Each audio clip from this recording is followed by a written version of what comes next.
దుర్గమ్మ దయతో దిగ్విజయంగా సంక్షేమం, ప్రజలందరికీ సంతోషాలు ఇవ్వాలని అమ్మని వేడుకున్నా.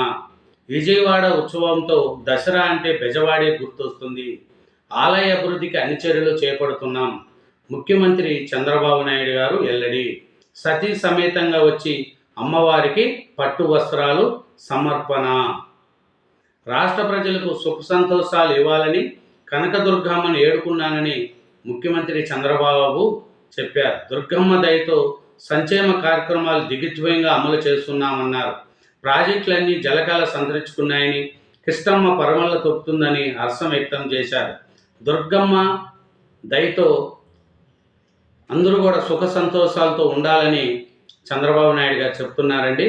ఎందుకంటే చంద్రబాబు నాయుడు గారు సతీ కుటుంబ చంద్రబాబు నాయుడు గారు భువనేశ్వరి దంపతులు నిన్న దుర్గామాతకి పట్టు వస్త్రాలు సమర్పించారండి.